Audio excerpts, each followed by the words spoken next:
Hello, everyone. Thank you for joining the webinar. We are going to wait for some people to join. Some minor housekeeping as we wait for people to join. This call is being recorded. All lines are in listen-only mode, and live captioning is available. We also have an ASL interpreter. If we have questions will be welcomed during the Q&A feature, and last time there were over 400 questions submitted, so keep in mind that we will cover as many as possible during the Q&A. And we will also have a recording of the webinar posted tomorrow for all registrants afterwards. So thank you, and we will get started shortly.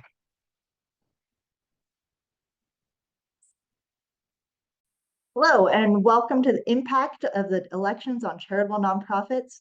I'm Tiffany Gourley Carter, your host of this webinar today, and we're happy to have you all here. As you can see, we have an ASL interpreter, and we will be recording this and sending out the recording to all registrants. This webinar is being hosted by the networks of the National Council of Nonprofits.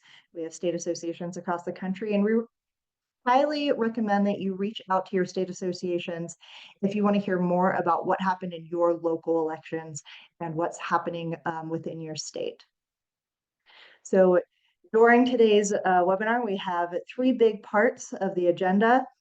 We will cover first off the elections and kind of what the makeup is in Congress right now and what happened post-election. Then we'll cover the lame duck session between now and the end of the year.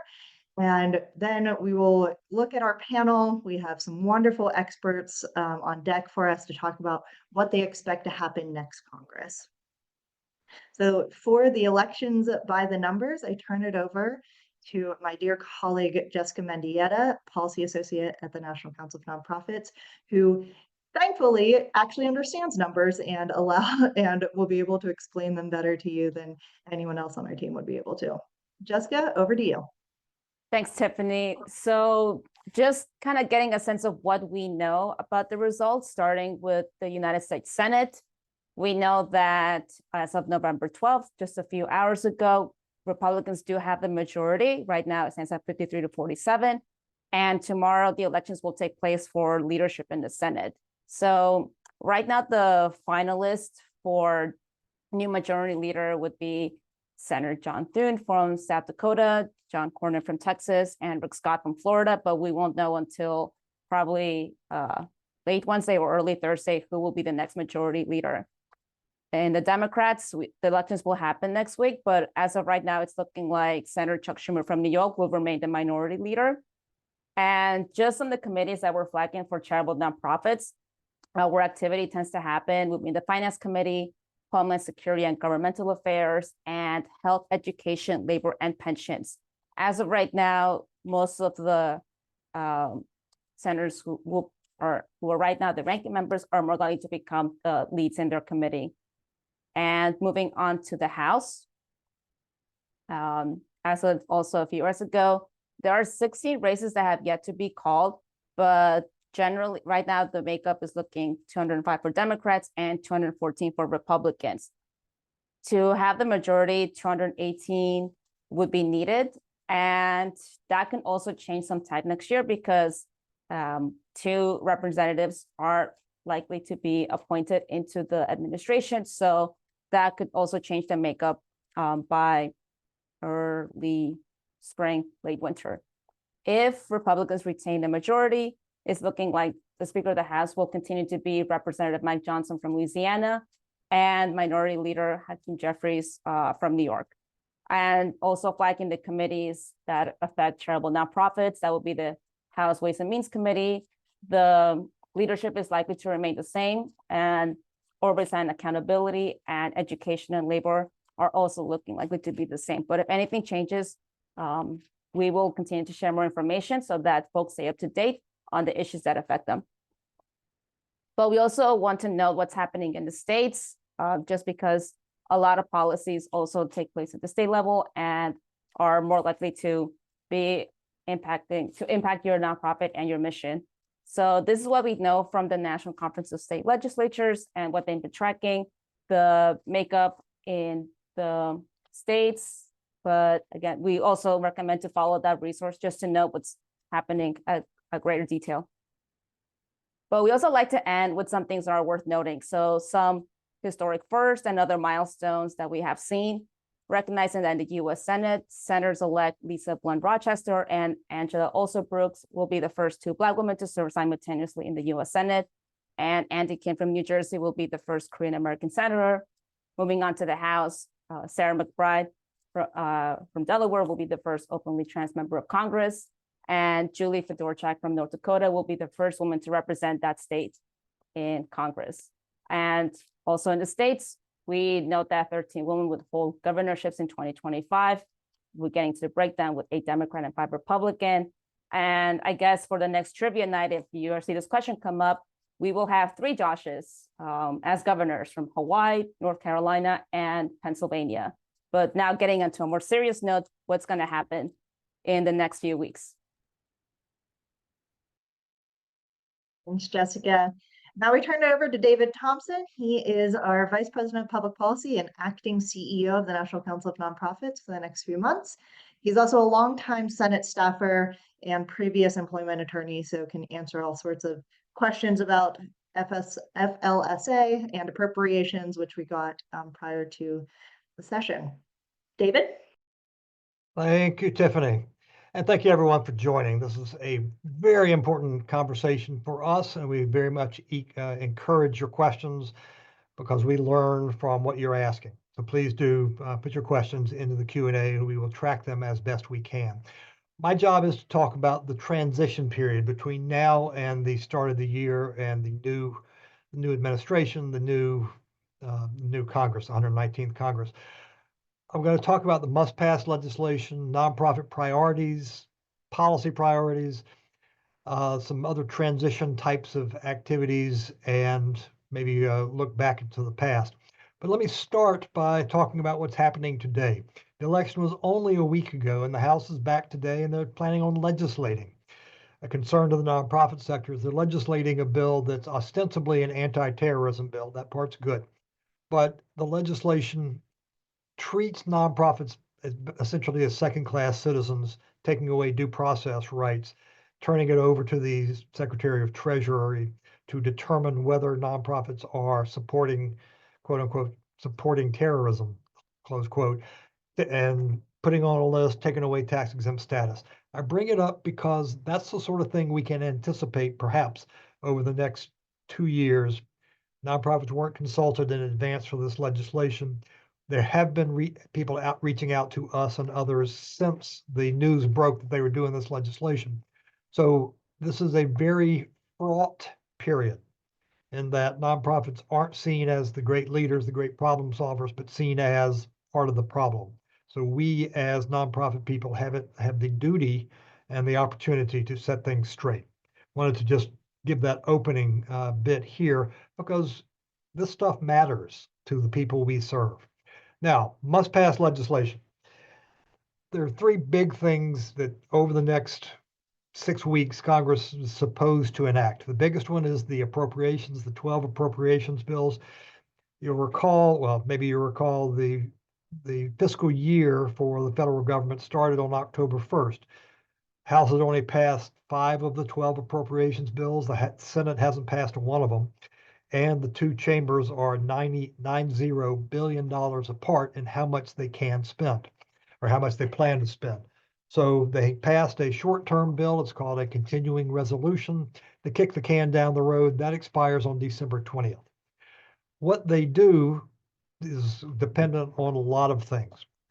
If President Trump says, do a another short-term spending bill, kick the can down the road to March, because I want to have a say in this spending, and that could well happen. If you delay the appropriations now, Congress doesn't have to have the knockdown, drag-out fight and threaten a government shutdown, but at the same time, serious questions aren't resolved. Democrats who are losing power would want to set policy by the end of this year. So it's a knockdown, drag out that's coming over the next 6 weeks. The usual suspects. The conventional wisdom is saying that probably Congress will kick the can down the road until March, delay passing final bills. The benefit is that the Republican majority in the Senate and probably the House will have free reign over what they decide. The bad news is that there are a lot of things the new administration wants to do and the new Congress wants to do in January, February, March. Tax policy is the biggest issue, and we have two people who are going to talk about that later. So if they go ahead and legislate now, they don't have to worry about the appropriations bills as they're working on tax. So these are big questions, big things to keep track of. Also, if Congress passes the appropriations bills, enacts appropriations laws, they can include the earmarks, congressionally directed spending, the nickname of earmarks, where it's designated spending for individual cities and individual charitable nonprofits. None of that can happen if there's a continuing resolution. So it matters to a lot of nonprofits, and it matters to the American people what Congress ultimately does. But that's the big question mark. The defense bill that's listed on the screen there is the Defense Authorization Bill. I believe it's been enacted 63 years in a row. Congress always does it. It's always bipartisan. And that means that it's a vehicle going through Congress, a must-pass bill. So it's likely that that bill will move forward, and various other things that you and we want enacted could be attached to that. Could be an appropriations bill. It could be the farm bill, which is listed there. The farm bill expires and it needs to be renewed because it has the supplemental the food stamp authorization and spending. It could be they postpone that until next year, just do a short-term fix type of thing, but that's all to be determined. Next slide, please. Some things that the charitable nonprofit wants, this is a partial list: disaster relief, charitable giving incentives, and government grants and contracts. In disaster relief, Congress wants to pass something. We had the 2 hurricanes this fall. We have wildfires in the East Coast and the West Coast. We have mudslides and natural disasters throughout the country. Frequently, Congress will enact a spending bill that provides more money, not just for the Federal Emergency Management Administration, but also tax relief for people who lost their homes, called casualty loss deductions. And we think that Congress ought to do a couple more things for charitable nonprofits. 3 things in particular. First is enact a non-itemizer deduction. Only 7.5% of taxpayers get any kind of charitable deduction when they itemize on their taxes. We think a non-itemizer deduction for people who take the standard deduction would be a very useful tool for ensuring that the charitable nonprofits that are spending loads of money helping people and spending loads of money because they lost their facilities and are victims of these natural disasters can recoup. Second is the employee retention tax credit, a revised version so that fraudsters are driven away. And the third item is that volunteer mileage deduction is basically useless in the real world. Congress needs to raise that level. I'm briefly mentioning it when we send out notes, when we send out the materials after this call. We will provide you more background on this issue. Final item is the government grants and contracts. We, National Council of Nonprofits, and some government associations have asked that the House mark up the Streamlining Federal Grants Act. This is a bill designed to help you. Anyone who wants to get a federal grant but has thrown up their hands because it's just too complicated would benefit greatly from this legislation. So we're pushing that, hoping to attach it to various bills, the defense bill or others. Next slide, please. We are in a transition period. I've been talking about legislation, but there are things dealing with regulations and legislation that you need to know. We, the National Council of Nonprofits, cover public policy, legislative, executive, judicial branches, local, state, federal branches. So because they all fit together and they all impact the work we do, you do in communities. It could well be that the outgoing Biden administration is going to rush regulations out to get them done before they leave office. The donor advised fund regulations that many of you have filed comments on could well be issued pretty soon. And there are plenty of other things that could be done. We've seen some in the last few weeks. Congress has the power under the Congressional Review Act to undo. So the administration may rush to get some regulations out, and Congress can pass a resolution saying nuts to that. So that will be some action taking up some time and a lot of energy. I've listed here diversity, equity, inclusion. To not sugarcoat it, there is a war on woke. There is a feeling that there's a disagreement about the emphasis on racial equity, on diversity, equity, inclusion. We saw in 2016, as he was running for re-election the first time, President Trump issued an executive order blocking DE&I trainings. We've seen it at the state level and so forth.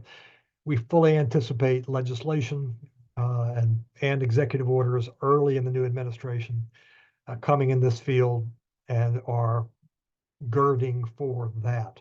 This relates to litigation of regulations. My colleague Stephen Woolf is going to be discussing this in a little bit, but the overtime final rule is already tied up in, or is already in litigation. On January 1st, the minimum salary for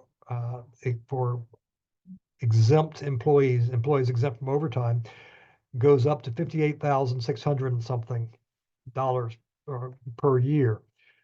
There was an oral argument on a case in Texas this past Friday trying to block that rule from going into effect. It could be that Congress would want to have a hand in that, or the administration could revoke it. So these things that we've been dealing with over the last several years are in limbo, whether it's litigation, whether it's in the courts, or whether it's regulation or congressional engagement. The last one I'll mention is probably the most important one from the perspective of the National Council of Nonprofits and many of the people we work with on a regular basis. Current law protects nonprofit nonpartisanship. The law says that we cannot engage in partisan election-related activity. We want to keep it that way, but there's litigation challenging it. When he first ran for election, President Trump said he wanted to repeal it. He did an executive order. So that's an area that we think will be under attack in many different areas. We want to raise it, lift it up to your attention right now. And then finally, next slide. There's a lot of talk about Project 2025 as discussed during the debates. Elon Musk's engagement, he was saying that he's going to have a hand in cutting $2 trillion in spending. There's going to be some short-term pain. On the screen you see there, I took this picture yesterday. This is the book I have in my home. This is the Grace Commission report from 1984. Peter Grace was not quite the Elon Musk of his day, but he was brought in by the Reagan administration to bring business principles, to cut spending, to identify all the things that could be done, should be done. This is here on the screen as a reminder that a lot of administrations come in guns blazing or ready to slash left and right. Reason usually prevails, as was the case when the Grace Commission proposed a whole bunch of things they didn't have. So I'll end there. Turn it back to you, Tiffany. David, before I turn it over to the panel, there was a couple questions in the chat that I think apply to you. So there were some questions about earmarks during the lame duck period, grants and contracts that have already been maybe agreed upon. Are they threatened right now during the lame duck period, or is it just a case-by-case basis? For earmarks, it depends. Congress has to pass an appropriations law, not a continuing resolution. If you've been told by a member of Congress that your charitable nonprofit will get an earmark, that's great, but they have to actually pass the law and have it signed by President Biden, signed by President Trump, whoever. It has to be signed. So that's in limbo until. Then it goes through the bureaucratic process. So you're not going to get that. Don't plan on cashing the check in the first few weeks after the law is signed. As for government grants and contracts, every government grant and contract that I've seen has a clause in there saying subject to appropriations. If Congress decides to slash spending for this current spending year, you could be in limbo. But in most cases, the governments have already signed the contracts or signed the grants. The funds are available using 2024 dollars, and in most cases, you're going to be okay. And you didn't ask this, but on October 1st of this year, the Office of Management and Budget implemented brand new rules under the uniform guidance that are tremendously pro nonprofit. So we have some materials. I'll be sure and include those when we do follow up, because the law has shifted in nonprofits' favor. Spending decisions could go the other way, but for now, I think we're in better shape than we were this time last year. Thanks. Then one more just clarifying question. You mentioned the overtime rules that may or may not go into effect January 1 with the increase. Is that the same as the Fair Labor Standards Yes. Act? Yes, Fair Labor Standards Act requires overtime unless you are exempt. These are the rules changing the exemption. Great, thank you. All right, so we're going to turn it over to what to expect in 2025. This is kind of our crystal ball period. We have a wonderful panel of experts lined up. First, so I'll go over the speakers as they come on, but first we have Stephen K. Cooper. He is the editor-at-large at Law 360 Tax Authority. His friends call him Scoop. I'm going to call him Scoop because it's a really cool nickname, but he has been on the Hill covering tax for more than 30 years. And his reporter's notebook is the go-to context on tax policy. So Stephen, over to you. Great. Good afternoon, everyone. Thank you so much for having me here. I really appreciate the opportunity to speak to you all. I have some things I'd like to tell you about what's going on next year. I'll try to be succinct because you have a lot of questions you want to get to. So next year, the big deal coming up is, of course, the expiration of the Tax Cuts and Jobs Act. This is the 2017 tax law that Republicans put in place the last time they had a House, Senate, and White House. It was all Republican. There is a $9 billion price tag to renew that, which is way, way too much for them to sneeze at. So they won't be able to do it just by hitting a button saying everything that you did last time is now going to be extended. That's not what's going to happen. They're going to have to negotiate this. These are different lawmakers. A lot of the staff don't know about these provisions. They weren't there. The lawmakers themselves were not involved in Congress during the negotiation. So if you look at it from the viewpoint that you know what your issues are, these people do not, then there's an opening for you to go to the Hill and say, hey, if you do this, it will impact people this way, especially if you're in the district in which they represent. The budget resolution process is what's going to happen next year that will make all of the tax provisions come to life. The budget resolution sets out the general amount that the budget will go down by and how it will be offset. It's usually a 10-year window that one party who's in power can determine what that budget resolution says. That budget resolution then is taken and becomes a budget reconciliation bill. That's the actual bill that goes on the Senate and the House floor. Each party of Congress, the House and the Senate, both have to have the same budget resolution bill, which means there's negotiation between the House and Senate Republicans. Then when it gets to the House, it can pass by a simple majority. When it gets to the Senate, it will not be able to pass. It can pass by a simple majority, which is 51 votes. So you're thinking, well, that means Republicans can do what they want to do. Well, not quite. There is a Senate parliamentarian, and there are rules to budget reconciliation about what can be included in a bill. So only one superpower the Democrats have right now is they can go to the parliamentarian and say, hey, you can't put in a provision throwing out the Johnson Amendment out of current law, but there's no actual budgetary impact. Since there's no real budgetary impact of that, it can't be included and it'll get kicked out. So look, if you want to, although Democrats don't have the power to shape the law, they do have some small power to knock stuff out of it. For example, in the last bill in 2017, there was a program called Opportunity Zones.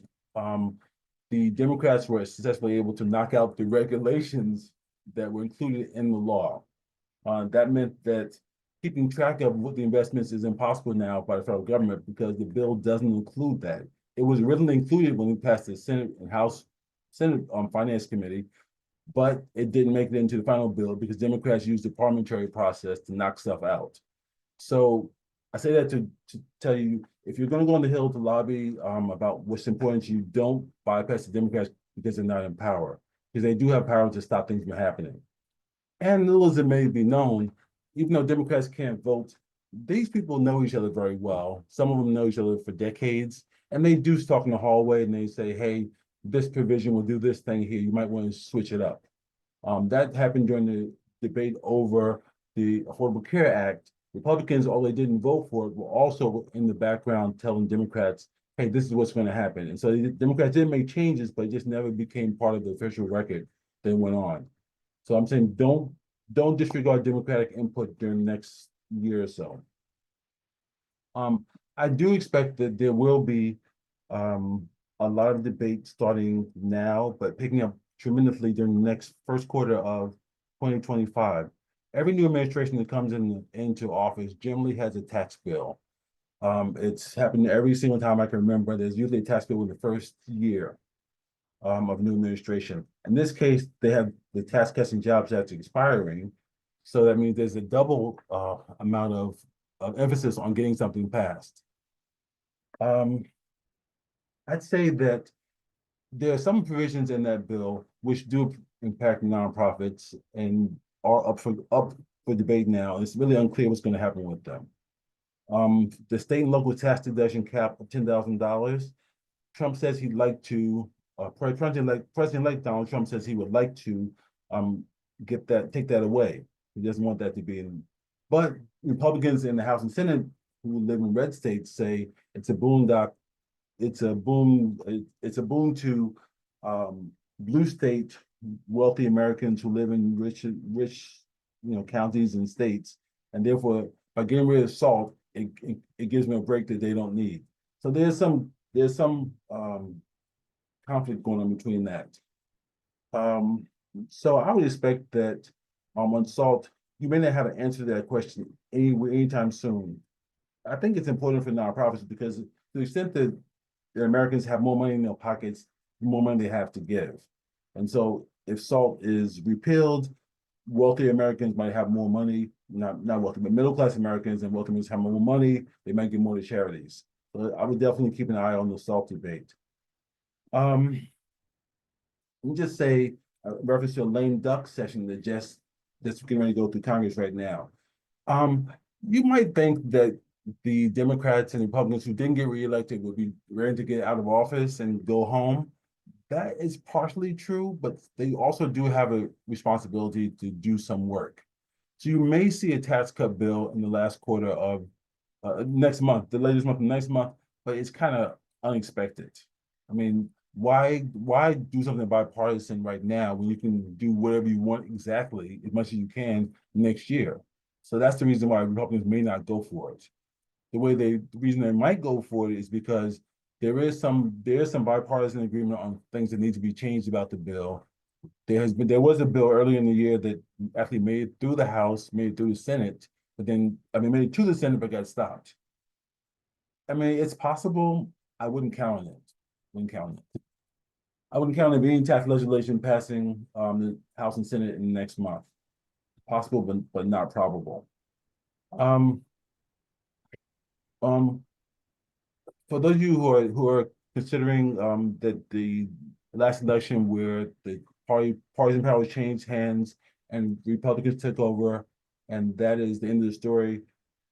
That's not quite the end of the story because in 2 years, when the next election comes along, the Senate, there will be 33 senators up for re-election, and I believe about 20 of them are Republicans. So the same thing that happened with the Democrats this year will happen with the Republicans in 2 years. And that means some interesting things for the Senate Finance Committee, at least 4 members, Senator Dane, Senator Cassidy, Senator Cornyn, Senator Warner will all be up on the election ballots in 2 years, which means they may be a little bit more willing to talk and compromise on things that will help them get reelected. It's a possibility. What else can I tell you what's going to happen next year? There was David mentioned a court case in reference to the Johnson Amendment. This was in Texas federal court. It was churches and some Christian advocacy groups sued the IRS saying they should be allowed to endorse political candidates. As of today, I checked earlier today, as of today, the IRS just asked for, this was November 4th, the IRS just asked for more time to answer this case. And the IRS was granted until December 23rd to file a response to the complaint filed by the churches. So you should keep an eye on that. Thank I you, mentioned, Stephen. yes. We And might, one last one. yeah, I think we're gonna move on, but we'll get to some of these questions. We have time for Q&A, so stay close, because I'm Okay. seeing a bunch of questions in the Q&A for you specifically, so. Okay. But thanks for the update on the Johnson Amendment, the nonpartisanship lawsuit specifically, because I know a lot of people on the call, which we have almost 1,300 people on the call, are interested in that specifically. So right now I'm going to turn it over to Heather Noonan, who is the Vice President of the League of American Orchestra. She is a longtime friend of the network. She's on our public policy committee and is just an all-time guru whenever it comes to everything with cultural and art. So thank you, Heather, for joining us. I turn it over to you. Thanks so much, Tiffany. So you asked us to look into our crystal balls, and I'm going to shift just a little bit from what we've been talking about. Not a very clear crystal ball on what policies we'll see taken up or enacted, but more of a view on how we see our sectors mobilizing in this moment. So if you don't mind, Tiffany, we'll take the first slide. This picture is just a picture of the 2,200 nonprofit orchestras in the United States. And I'm sharing it here because we're part of a much wider arts and cultural sector. And we partner with those organizations, just like our members do at the local level, to serve communities. I think it's important to remember that this map multiplied by very many more is where the nonprofit sector is really saturating and work across our country. It also means that we have extremely encouraging potential to reach out to every single elected official and be engaged in these policy matters that are so important to us. And as Stephen just said, you are the experts, you, our audience here, are the experts in those policy issues, and it'll be really essential to be getting into the door first and frequently to inform elected officials about all of the issues of concern that we're seeing asked about in our question box here. Next slide, please, Tiffany. So, what are some of these key issues for the arts and cultural sector? They're actually very, very varied. So we have an amazing range of issues that impact arts and culture. Kind of just like the arts show up in every part of your daily life, they're also connected to a number of federal policy issues that then also have their state and local counterparts. And this first area of access and participation in the arts is just one big umbrella that connects to a lot of specific policy issues. And this is where I think you would see the mandate for the National Endowment for the Arts, which is about expanding the capacity of every individual to live an artful life and be connected to the advantages we've seen in people accessing the arts in their own communities. Obviously, the arts and culture community is really looking after the annual appropriations process as it intersects with the National Endowment for the Arts, the National Endowment for the Humanities, but also very many areas that other federal agencies have capacity to support the arts and culture sector as well. Naturally, we're also very concerned about the opportunity for federal leadership in making access to arts education more equitable. So we have been doing a great deal of work just in this past year, really, in communicating that the U.S. Department of Education's funding to support, especially schools in high poverty areas, that those resources can be used to provide a complete education for every child, including an education in the arts. We'll be continuing to watch for ways to amplify that in the coming year and beyond. And then I also just added here a couple of areas. People might not naturally think about the arts first, but just like the wider nonprofit sector is looking to pull more attention to how the nonprofit workforce can advance our nation's priorities. And the arts sector, we're also looking at how can the arts workforce be a part of that conversation? How can individual artists all the way to every type of creative worker be better supported by national policy? We're also very engaged on the international front in the way that arts moves across borders. So we anticipate that, any executive actions or policy reforms in the immigration area even can touch the arts and culture sector. And finally, David earlier mentioned our shared priorities across the nonprofit sector and disaster preparation and recovery, and also charitable giving and tax policy. And on the next slide, just to drill down, why are your arts and culture friends also your natural allies on philanthropy and charitable giving issues? Just looking at what we would consider our first really post-pandemic year of data on our nonprofit orchestra sector, we can see that of the revenue that supports the work that orchestras do in their community, 47% is reliant on private sector giving. And when I just check in with my colleagues across the other performing arts disciplines, it looks around that percentage as well. So obviously the sensitivity to what will happen to trends in giving and philanthropy, and in which ways could tax reform help to decrease the cost of giving, increase the amount of giving, and incentivize donors to take up and maintain a culture of giving will be a big part of where the arts and culture sector focuses, right alongside our wider nonprofit counterparts.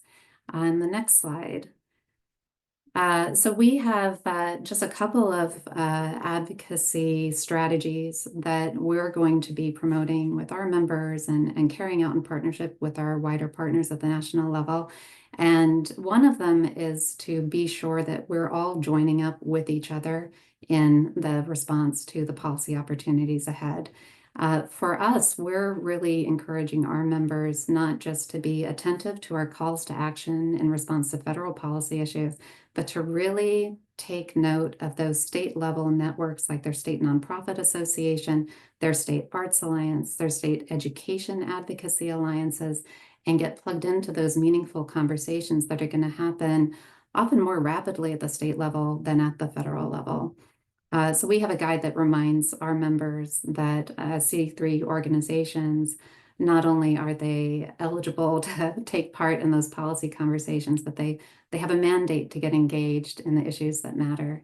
And my final slide here is just to remind everyone that, as you heard earlier, we're still fully understanding the shape of who's populating these offices on the Hill. And I know that a number of national organizations are already planning opportunities for people to fly into Washington, meet here with their policy leaders. But it's also really important to be mindful that these policymakers spend a great deal of time in their home districts and states. And so as we look through what will be our calendar of opportunities for next year, look at the recess calendar, find those moments where you could share with members right in their own home communities the work that you're doing. Having that foundational understanding about what the work looks like will make it much easier to advocate for policies to support that work. So Tiffany, back to you. Thank you, Heather. And I think that's such an important key for everyone listening, is that you have the opportunity to advocate for your own priorities within your own districts and with your delegation. So with that, Stephen M. Woolf is our phone a friend tax policy, tax attorney expert in the nonprofit world. He has a long history of following the weeds that we all don't quite understand, but we appreciate that we can call him at any time. And he's going to talk about the legal upheaval coming up in the next year. Stephen, over to you. Thank you, Tiffany. It's always a pleasure to talk to National Council and your members. And what I'd like to do first is actually just tie together 2 points made both by David and Stephen previously. David talked about the fact that only 7.5% of taxpayers itemize right now. And Stephen talked about the SALT limitation that was enacted in the 2017 tax law. Also in the 2017 tax law, there was a great increase in the standard deduction. Those 2 provisions together basically limit the number of taxpayers that itemize and can claim charitable contribution deductions. The SALT provision, I think, is key for the nonprofit sector because if there may not be a total repeal of the SALT limitation, but if the SALT limitation is increased from, say, $10,000 as it is now to $20,000 as is proposed by several members, both in the House and Senate, that should increase the number of taxpayers who itemize, and those will be able to claim charitable contribution deductions, leading to increased charitable giving. So as the debate starts in 2025 on the tax law, look at the SALT provision and what it will be, as well as potential increases in standard deduction to see how it impacts charitable giving. Obviously, we'd want an above the line non-minus deduction, but watch that SALT provision. I'd also like to talk a little bit about an important Supreme Court decision that came down late last year, the so-called Loper-Bright decision, which repealed the so-called Chevron doctrine. And it's, I think, going to be extremely important. It is already important right now in litigation in a variety of topics on the tax law, on labor law, on EPA, et cetera. Basically, what the Loper-Bright decision said is that courts no longer need to give preferential treatment to the interpretation of regulations, interpretive regulations issued by uh, uh, agencies of the federal government. So basically, as the Trump administration may come in with guns ablazing, trying to to try to upset so-called the deep state and the regulatory schemes and the excess of regulations that have been issued over the last several years, look to the Loper-Bright decision to be the key for plaintiffs to challenge regulations and also probably cause regulatory bodies from the Department of Agriculture all the way to the Department of Treasury and the IRS to have to think more than once, or maybe think twice or three times about the types of regulations that they issue. So I think that that's going to be an important legal impediment for the regulatory system. And it also talks to the importance of judges being appointed and approved by the Senate. So I think during the lame duck session, look for the Democrats to try to move as many new judges as they can onto the federal bench, because most of this litigation you will see at the federal level to upset regulations and interpretations by agencies that have been issued over many, many years. There's another Supreme Court decision which also came down late last year that basically says, it's the corner post decision. And both of these are written up and you can see more detail about this on the National Council's website. The corner post decision basically allows the challenge of regulations extending the statute of limitations until there's actually a quote injury, close quote, for the plaintiff bringing the action. So the initial statute of limitations doesn't apply, but if a company, if a nonprofit is injured by a regulation, then they're allowed to bring that court case, and then Loper-Bright will kick in and allow the court to say, okay, is this a valid interpretation of a statute? And we no longer have to give preference to the interpretation of the quote experts who are located in federal agencies right now. So I think as the new administration comes in, challenging regulations and challenging government employees, if you will, look for a lot of upheaval, a lot of litigation, a lot of lobbying firms in DC and a lot of law firms in DC are really gearing up to really bring these actions over the next several months, starting early next year. So with that, Tiffany, I'll turn it back to you. Thanks, Stephen. So if we would have all the panelists come back on the screen, and I've had a lot of questions on how many people are on the webinar and how many questions we've had. So we've had almost 1,300 people on the webinar. We had 3,000 registrants, and we've had over 200 questions. So we're going to get to as many questions as possible. And we're going to start with Heather. So we've had a lot of questions about various subsectors. So we've had questions about immigration and education and higher education, and the list goes on.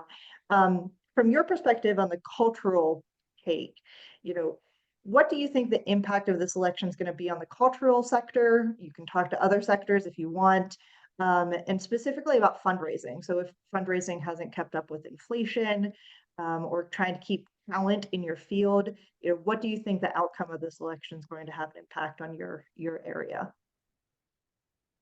Sure. I think what that question gets at, and I've seen a couple others too, is what's the interplay between governmental support and private philanthropy? And we actually talk about this a lot at the governmental level when it comes to the funding for the National Endowment for the Arts, for instance, where the federal investment that's made through that agency is really a unique one. A certain percentage of it is directly administered by states. And also local arts agencies are also administering that fund. But there's also this unique federal role through NEA grants that leverages private support.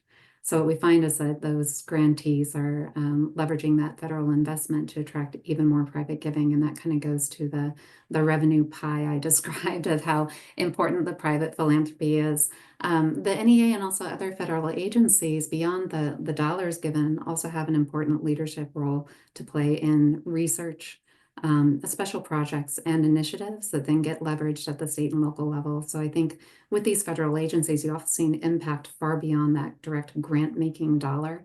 And for advocates, it will always be the case that they have to make the case and tell the story of what is unique about that direct federal support in partnership with private funding.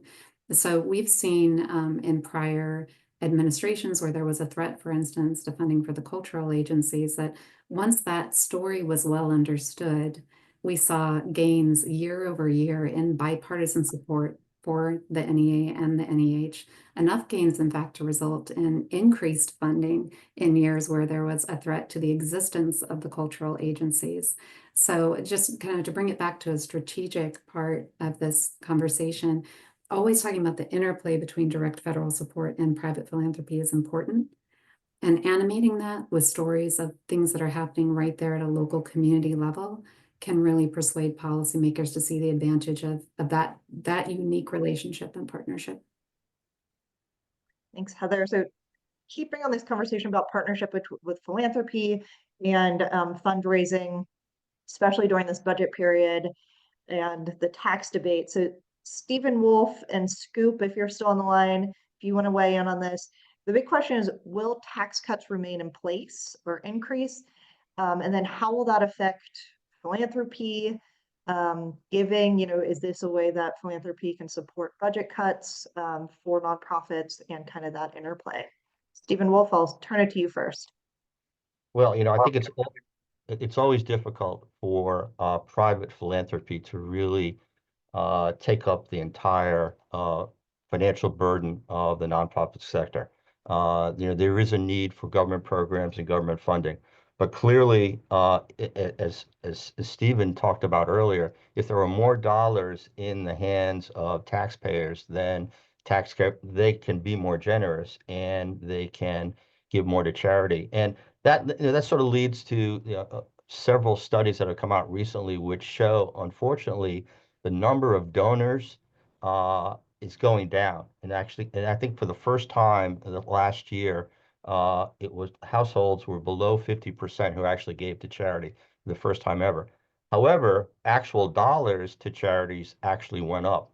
So the point being that larger gifts are taking place, but from smaller number of taxpayers. And I think that also goes to the problem with only having 7.5% of taxpayers being able to claim the charitable contribution deduction. Is that a, quote, democratic with a small d deduction, or is it just something of the wealthy and of the elite? But keep in mind, again, that many charities, and probably Heather can speak to this, that the orchestras get the majority of their money from a small number of their donors. So tax cuts, if they stay in place, can be a good thing for charities. Stephen. I'd like to just add that I really don't see much. I don't see very much belief among members in the Republican Ways and Means Committee or Senate Finance Committee that tax cuts actually impact the amount of charitable giving among small donors. They just don't believe that. They think that people who are of lower income give because they want to, not because they're getting a tax break. And I've asked them this for 2 or 3 different stories, and I get the same answer up and down the line from the lowest rank and file to the upper members of the of Congress. They don't believe that tax policy changes charitable giving by lower income Americans. So given on what Stephen just said, I expect there to be more debate around the endowment tax facing universities and also debate around the charitable care provided by nonprofit hospitals. That's going to be a much bigger debate. If I could just respond to Stephen, to your point about, how the base of donors works. It's also, it is true, I think, of most charities, not just arts and culture ones, that the largest number of dollars given comes from a smaller number of donors. But, just in our field alone, 72% of the number of gifts given are coming in amounts of $250 or less, which shows you that really broad base of donors. And this is true, I think, across the charitable sector too, right? Broad base of people living in communities who find value in investing in the work of their nonprofit sector. And those are eventually the donors who sometimes will become greater investors, and that as their means allow. So I think we really have to be keeping that broad base in mind, and that's really what brings us to these concepts like the universal charitable deduction being a benefit to all parts of the sector. Agreed. We had a lot of questions about just kind of communicating and messaging post-election. One of the questions in the chat, I think, really gets to the point of the matter, which is how can we combat cynicism and worry in our volunteers and staffers due to the election? And one of the questions that we got prior to the webinar was, our entire subsector is now at risk. How do we plan strategically and communicate to our entire community post-election? So I put that out to the full group because I think all of you have some thoughts on that. Scoop, why don't we start with you and then we'll turn to Heather. Sure. Yeah, this is an issue that's facing the country, not just nonprofits. Cynicism involved in whether or not your party won and will they have any real success, or that your party didn't win, will they be totally forgotten? I think we can look to the past election to find out that folks after a while will get back on the horse and begin to work the same way they were working prior to the election results. Because 2 years from now, there'll be another election, and people that you thought were unstoppable will then be gone. And you can't wait 2 years to start back fighting for what you believe. If you have to do that now, regardless of who's in Washington, because the people who are depending upon you are not depending upon you to sit there and skulk over a lost election, because that's not helping anyone. Heather?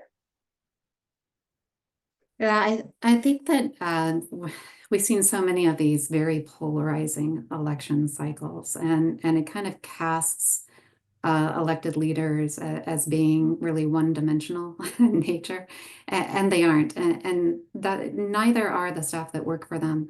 So I would just say if someone's feeling a little discouraged, that give yourself something to do, give yourself one action to take, and it might be schedule a meeting with a staff person for one of your newly elected officials and get to understand them and their priorities, and find out, as you will, that they are multidimensional and that there is likely one of those priorities that your organization is addressing, and it becomes the opening for a conversation.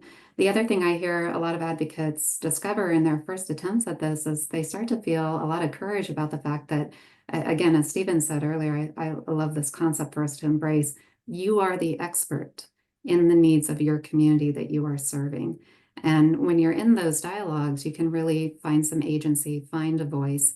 You might not get to an ask in the first conversation. You might not get to an agreement to deliver on that ask from your policy leader, but start the conversation. And building that base is really an important way to create a relationship that might carry you through. And if I could just Steven? add, it's really not about the deduction. It's about what those dollars that are contributed do within the community. So I think it's incumbent upon all of us to tell our story and to really, uh, just promote the sector and what we do every day to help the most vulnerable among us. And clearly, there are some challenges out there. Potential cuts to Medicare, Medicaid, SNAP, et cetera. If you read, I hate to say Project 2025, but I will. Or if you look at even the Tax Foundation paper on the tax exempt sector.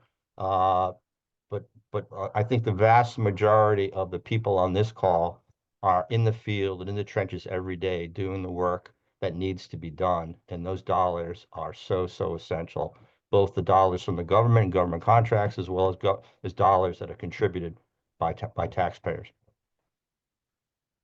And I would be remiss to not say that nonprofits are nonpartisan in law, fact, and purpose. We play a pivotal role in this conversation as the most trusted sector and the ability to advocate for our missions and without some kind of agenda or political ploy behind us, partisan political ploy behind us. So I think that's really key. We have 3 minutes left, so you each have 1 minute if you have any final thoughts for our participants. Stephen Woolf, I'll start with you. Well, I'd echo just what Heather just said.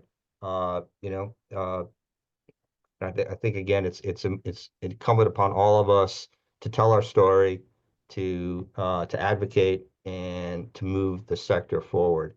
And there are just thousands of stories that resonate not only with elected officials, but they also resonate with our constituencies. We've got to tell those stories, continue to do so.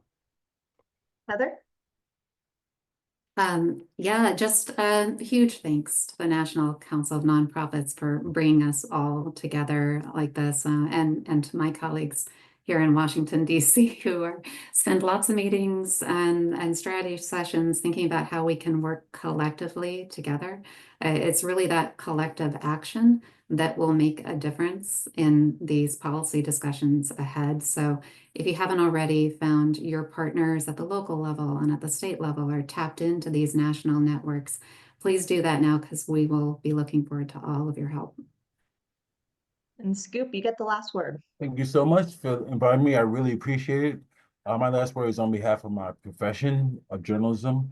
We write stories based on what people ask us and based on what people are saying.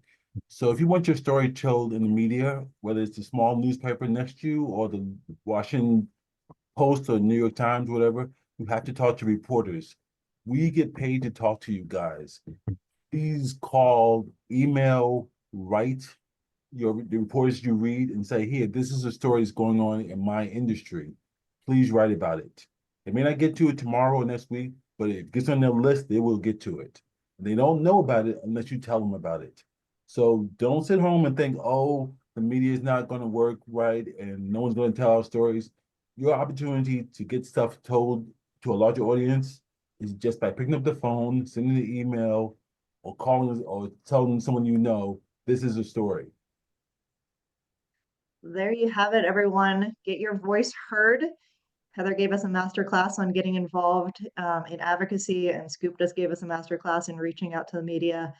And Stephen, thank you for all of your brilliance on tax policy, as well as David and Jessica for joining us. The recording and the slides will be available publicly. They will be sent to everyone who registered, and we will put them up on our website as well as on YouTube. And thank you all for joining. Have a wonderful day.